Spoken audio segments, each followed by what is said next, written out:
Hey, what's up, guys? Welcome to episode 6 of Sunday Funday. For those of you guys who don't know what Sunday Funday is, it is the series in which I take my stories and experiences from the time that I've had in the Marine Corps so far. I've been in the Marine Corps so far for about 3 years to 6 months as an 0311 Infantry Rifleman.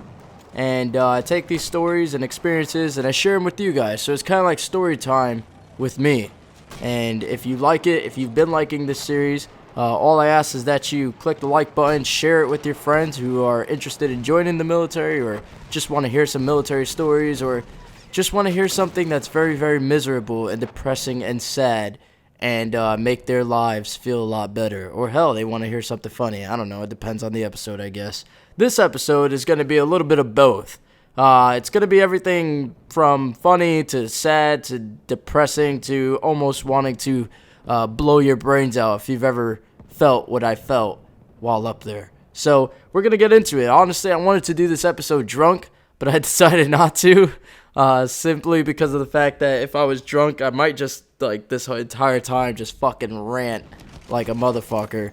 But I actually want to get some good positive and negative and all that kind of fucking vibe out there. Because I like I always say in almost every video I make, you guys are my therapist, and you know, I just let it all out to you guys. So, without further ado, we're going to be talking about Bridgeport in this episode. And what it is and all that other shit, because I just got back from it. It's about a month and a half long, and it's pretty much mountain warfare training in extreme cold weather for the winter package. If you go for the summer package, it's not extreme cold weather, but I heard it does get cold still a bit at night. But it's not really bad at all. For the winter package, it's god awful. It's fucking worst case imaginable.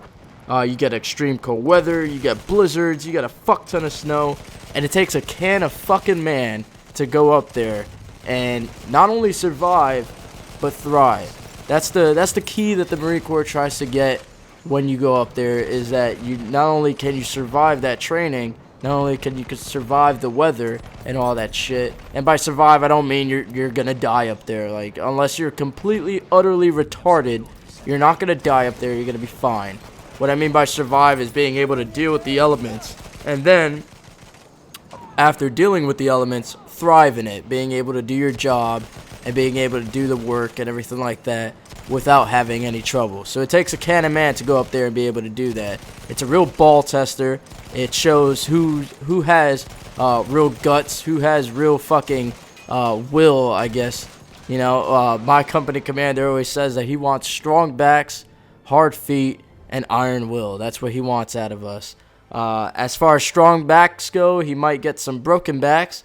As far as feet go, he's definitely going to get some hard fucking feet, because I don't think there's going to be an ounce of fucking, like, alive skin cells left. It's going to be all dead skin, callous at the fucking bottom of your feet, which honestly, as an infantryman, is a good thing, because of the fact that you hike so much, you don't want blisters, and blisters happen on soft, brand new feet. If you ever heard of the term grunt feet or infantry feet or whatever, yeah, you get that after a while.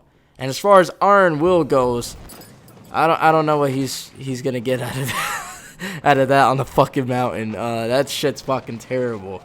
But by the way, before I get even further into this, a lot of people take the training that I do, like for example, when I tell you guys about the training that I do, which by the way, anything I tell you is public. It's not like I'm letting you in on any secrets or anything like that. You can fucking go and Google this, and you'll probably find stories and pictures and videos of what we did up there that the Marine Corps themselves released. So I'm not, like, you know, breaking any bounds or anything like that. I don't know.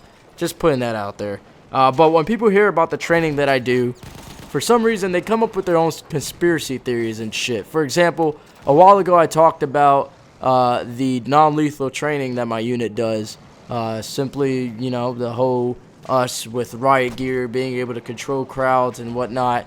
And some people took that and was like, oh my god, they're gonna turn against the American people. It's gonna be martial law. Trump's gonna fucking, I don't know, ban the dogs, black labs. He's not gonna allow you to have black labs anymore or some shit. Like, they say the dumbest shit. No, we are not gonna go invade Russia now that I'm talking about cold weather training. We're not gonna go do that. as far as I know. So if you're watching this, right now I'm recording this on February 19th, 2017, which, wow, it's actually my dog's birthday, but my dog died last year, sadly. I love that dog. For those of you guys who remember her, she was in the videos. Yeah, she died if you don't know. I know, very sad, very sad. I cried a lot, I'm not going to lie, when I found out. But back onto the to the topic at hand. It's February 19th. And if you're watching this on February 19th and Trump invades fucking Russia and we go fight in Russia on February 20th, I will buy you a fucking bottle of Jack or Blue Label or something, whatever you want, I will buy you it. But it has to be February 20th of 2017 that he invades Russia. If that happens, then I owe you because I was wrong. But no, we're not going to go invade Russia or anything like that because of the fact that we did this training. The Marine Corps has been doing this training forever, and they just push units through it, so just getting that out of the way. Now, onto my personal experiences with what I like to call Mountain X or Bridgeport or Fuck You or something. You know, that's pretty much like what we call it. It's like Mountain X, Bridgeport, Fuck You, Fuck You, Fuck You. That's our nicknames for it. So, my personal experiences with this whole shindig, besides... when I say personal experiences, the worst personal experiences, besides falling constantly when you're on skis and shit like that, it was so fucking annoying when you're on skis and you're in full gear and all that shit and you fucking fall. It's frustrating. It makes you want to just fucking bash your goddamn balls against the ice with the buttstock of your rifle while singing the Marine Corps hymn. Like, that's what, like, when you fall, you feel like doing that. I'm not gonna lie. It gets to you. It's very frustrating. It's very annoying. You have to constantly get back up. And it's not just easy to get back up when you're on skis. If you want to undo the skis and then get back up, that'll be easier. But then you got to put the skis back on. And your hands are going to freeze doing that. And then you got to fucking do all this shit. And you got to do it in a hurry. It's not like you could take your sweet-ass time out there. You got everybody waiting on you. With all the gear on and everything like that, to get back up, it's a pain in the ass. So, honestly, some of my worst moments was when I fell on skis. Or just falling in general, because your hands go into the snow. Now you got snow on your hands, snow on your body. That snow melts. Now you got moisture on your body. And moisture wicks heat away from your body 30 times faster than air. And then you got the moisture mixed with the wind. And now you're just in a world of fucking shit. And it just gets worse and worse and worse. And you got to deal with that day in and day out there. So those are some of my worst experiences. Dealing with frostnip as well. Frostnip is one of the earliest stages of frostbite.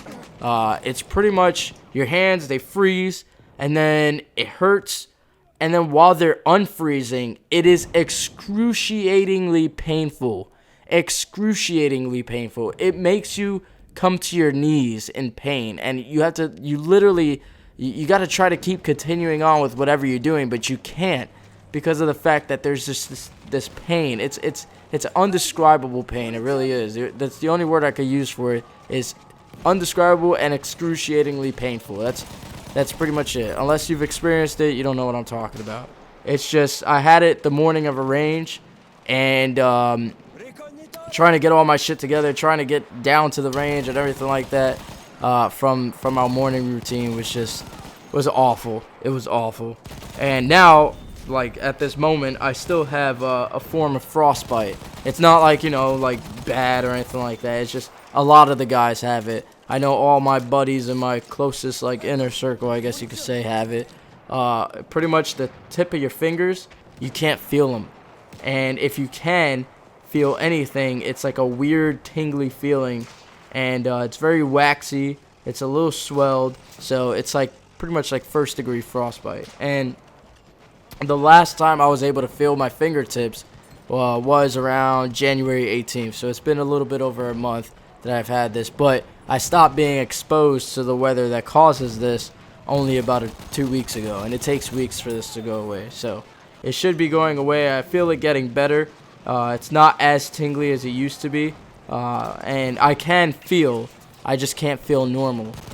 When this first started happening, I couldn't feel at all, and I can feel my toe again, so that's pretty good. I'm pretty excited about that, honestly.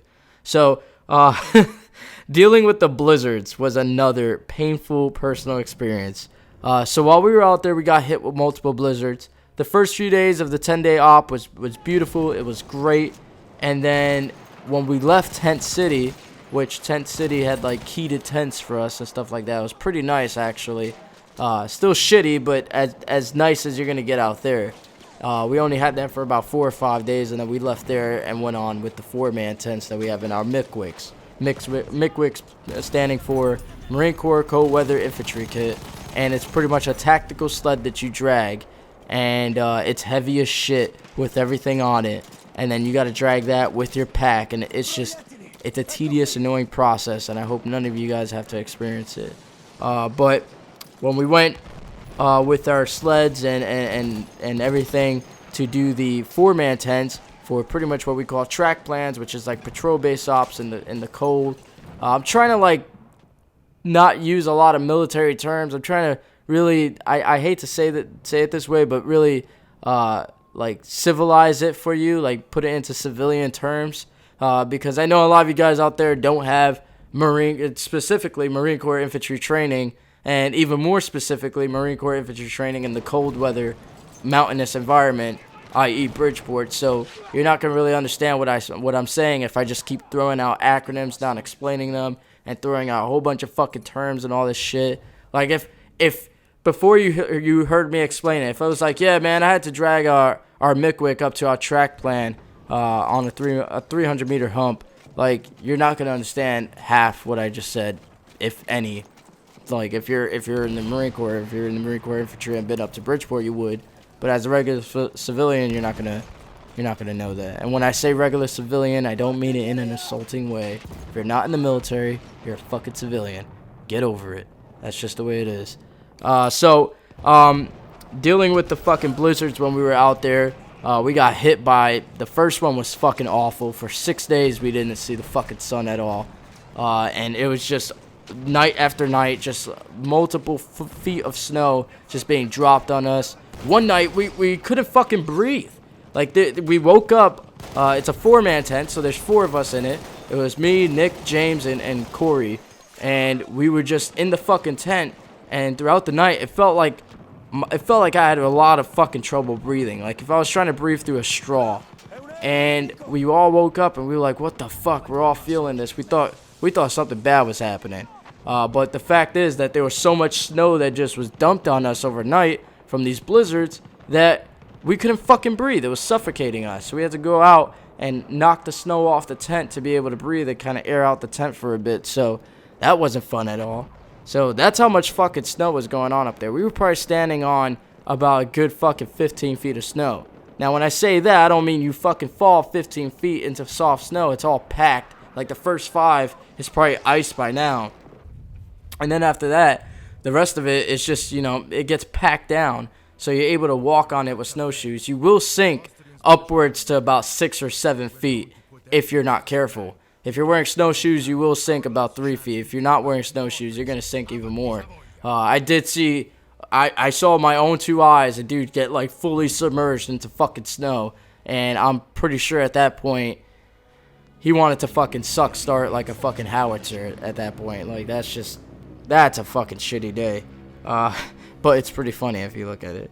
Another thing that I could tell you guys is a good story here that I know a lot of you guys are definitely going to enjoy. And this is what I like to call the Camp Fuel Kid story. So, pretty much, this dude lost his fucking shit. Like, completely lost his shit. So, we're setting into the company track plan or the company defense. Pretty much the entire company just sets up a defensive perimeter type deal and sets up our tents in, like, tactical ways, whatever you want to call it. And it's at night, and everybody's doing it, and the suck factor is high. We've been working all throughout the day. We've been moving around a lot, and now we got to set up all this shit. There's a whole bunch of fucking shit you got to do before you can even go to sleep. And, this kid all of a sudden just out of nowhere, I mean, he's a boot, so he was getting yelled at. Sorry, I just kicked the fucking table, and you guys probably heard that. He was a boot, so he was getting yelled at. And he's been getting harped on the entire time because this kid really has a lot of trouble fucking hiking with any type of gear. He falls out of all types of hikes. He can't really carry much fucking gear. He's a weak bitch. So guess what happens in the infantry? You get called out for being a weak bitch, and you're gonna get harped on and corrected over and over and over again until you fix yourself. Like, that's the way it goes in the infantry. That's the way it should be. That's the way it always has been, and hopefully that's the way it always will be. So this kid has been getting harped on ever since we even stepped foot into Bridgeport, and he finally snaps. And apparently he fucking, in the middle of the night, like in the middle of the dark, all you hear is, "Corpsman, we have a Section 8! We have a Section 8!" And you hear this fucking kid just like yelling and going all fucking sorts of crazy, like losing his goddamn mind completely. And then after that, apparently he took a shovel, a snow shovel, and like cracked his own head open or some shit. Like he did, while we were up there, he did everything he could to get off that mountain. And that leads me into the next story. So fast forward about, I think it was the second or third field op. I forgot which one it was. But fast forward to that, and I'm moving with all my skis and shit, and all I hear again, "Corpsman, get the fuck over here! Holy fucking shit!" And then you hear like dudes like yelling and all this shit. And apparently what he did at that point, this kid took fucking camp fuel and poured it all over himself. Now, for those of you guys who don't know, fuel doesn't freeze. At least camp fuel does. I don't know about the rest of the fuel in the world. I'm not smart in that subject, I guess you could say. But camp fuel doesn't freeze. So what that means is camp fuel is going to take the temperature of whatever it is outside, and that's going to be the temperature of the camp fuel, if that makes sense. So you could get instantaneous frostbite from this if you pour it on yourself in freezing temperatures or below freezing temperatures, or, because where we operate constantly, it was in the 10s, the 20s, sometimes the 30s, sometimes the 40s, and the wind chill would drop it way even further below that, and we even experienced some below zero temperatures, especially at night a lot of times. But this was during the day, but he still poured the camp fuel all over himself, and it wasn't a really cold day, but it's still a cold day up there. So they had to grab a corpsman. Two guys had to like hold him down and stop him from trying to fucking kill himself or light himself on fire, whatever the fuck he was trying to do. If you guys have ever seen the movie Lord of the Rings, the third one, where he tries to light, or he pours all the oil on himself because he wants to light him and his son on fire because he thinks his son is dead or some shit like that. This was like the Marine Corps version of that. And we made fun of this kid hard fucking core after that. Like, we were just like, we made up music for him. For those of you guys who know that song, "Pour some sugar on me." Nope. Now for this kid, it was "Pour some camp fuel on me." That, we called him the camp fuel kid. A bunch of shit. I was like, oh yeah, if I see that fucking kid, I'm just gonna go up to him and be like, "Hey man, you know where the nearest gas station is?" Like, in the infantry, you gotta be a fucking savage. You can't be a weak little bitch. And if you are a weak little bitch, you're just going to be called out. You're going to be harped on. You're going to be made fun of. Like, it is what it is. And, that's the way it should be in the Marine Corps infantry, because you don't want a bunch of fucking nice, sweet gentlemen going to fight your goddamn war. You want fucking savage-ass motherfuckers who's going to skull-fuck the enemy. Like, that's who I would want on the front line. I'm not going to want some guy who's nice and professional all the time and gives professional courtesies to everybody. No.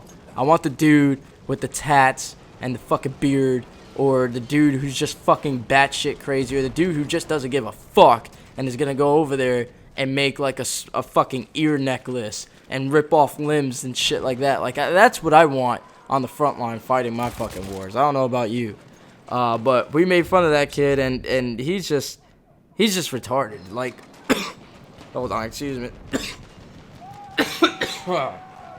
Sorry, I'm still a little sick from that fucking goddamn place. But not only is he retarded, but he's weak, like I said. So what's going to happen to him now? I don't know. They might discharge him. They might, like, ad-sep him and shit like that. Honestly, in my opinion, if you can't fucking hack it in the Marine Corps infantry, you should fucking, you should just be discharged. Lose all your benefits, all that type of shit, if you're going to pull some shit like that. Especially going Section 8 like that. Fuck no. You should be fucking discharged. You should be dropped on the spot. Like, get the fuck out of here. We ain't got time for you. Taxpayers' fucking dollars should not be funding your weak bitch ass. You need to get the fuck out of the Marine Corps. They need to kick him out ASAP. Like, that's my opinion. There's a lot of paperwork and shit that goes behind kicking people out, so I don't know what's going to happen with him at this point. But, you know, it is what it is, I guess. And I'm proud to say that I got through all that shit with my balls intact, my man card in hand, and my fucking head held up high and pride in my fucking body. You know, I hated it. I hated every fucking second of it. Honestly, if they gave me the option, I probably would have said no. But I do what the Marine Corps asked me to do. Like, that's what it takes to be a Marine. You know, you're not going to like everything you do. Hell, you're probably not going to like 99% of the shit that you do. But you fucking do it anyways. You just suck it up. You do it. You find a way. That's how you do it. You find a fucking way. Like, I don't mean this to be some sort of motto speech or some shit, but that's what it takes to be a fucking man. Like, we talk about this all the time, my bros and I, because, like, we like to think of ourselves as men. And not only do we like to think of ourselves, we know that we're fucking men. Like, it's just, it's like that. Because we go through all this shit the Marine Corps throws at us, and we have yet to break. We still do it. We don't bitch out of anything. Unless we have a legitimate injury, we're doing it. We're going wherever the Marine Corps is sending us and doing whatever shitty task they ask us to do. And we pride ourselves in that. Like Nick, Aaron, James, myself, we pride ourselves in that. And there's many other guys like that in my company. I could go naming names all day long. But at the same time, there's guys that bitch out. There's guys that can't handle it. And, you know, it fucking shows. And it's shitty. But, you know, like I said, it is what it is. At the end of the day, I know I fucking got through it. And the way I get through shit is not only by having that mindset and just, you know, just trying to look towards the future. Like, trying to just think about when I get back. Like, when I get home, what the fuck am I going to do? We kept talking about our guys' day, like, our boys' nights. Like, what are we going to do? We're going to get fucked up. We're going to go here. We're going to go there. Like, that's how we get through shit, you know? And, you know, we're there for each other whenever we need it. I know it sounds all gay and fucking sentimental or whatever, but that's how you get through shit. Positives of Bridgeport? Getting to go home from it? That's a pretty fucking positive, dude. Like, going home after being in a shitty spot for a while is always the best feeling. The top 3 feelings I have in my life are definitely coming home from both deployments, and coming home from Bridgeport is probably in the top 3 as well, because that place was fucking shitty. You're a lot more appreciative as well of everything. Like, I appreciate the warmth so much now. I don't think I'm gonna complain about being hot for a very long time, because I hate using the word like I'm never gonna complain again. No, bitch, I'm gonna fucking complain again. I'm gonna complain about stupid shit. Like, we're human beings. We get complacent. We forget what it's like. We forget what the hardships are really like, and we complain again. But for a while, I think I'll be good for a while. I'm not gonna complain for a while. Also, I'm gonna appreciate the fuck of the faucets. That, you know, water, being able to fucking go to my fridge and get water out of the fucking water dispenser on the door, because when we were up there, we had to melt snow or ice, and there was literally 99.999% snow up there, no ice.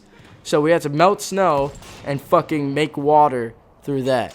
And that shit was awful, because you would get sick constantly, because you don't have enough time to fucking boil it and purify it and then put it into your fucking water bottle and drink it and then make some more. No, we had no fucking time up there, so all we were able to do is melt it. Hell, we were eating snow at times to fucking try to hydrate ourselves. I know that takes more energy to eat it than it will hydrate you, but honestly, I guess it's a mental game up there. But that shit was fucking awful. Overall, it was fucking awful. My body is still fucking exhausted from all the shit we did up there.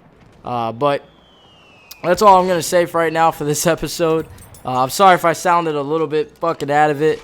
I was Uber driving tonight, and I'm still fucking tired from Bridgeport, like I said, and my body is just like, bruh, just go the fuck to sleep.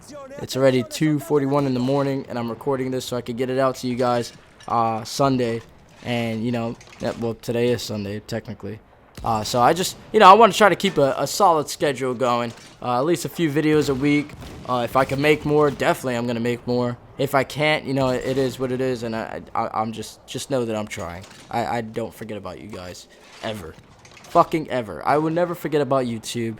This has just been a huge part of my life. It really has. It's definitely been a life changer.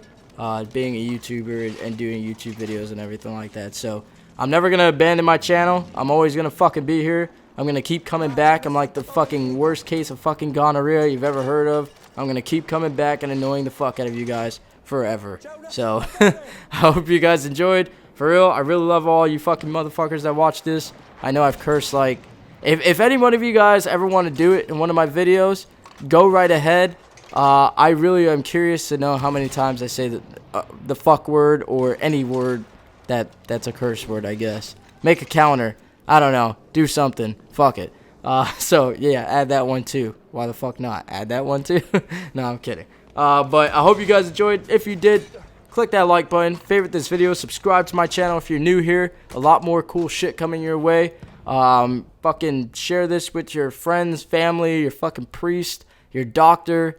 If you go to the Vatican City, show the Pope. I don't know. Do something. But I hope you guys enjoy it. Until next time, guys. Peace.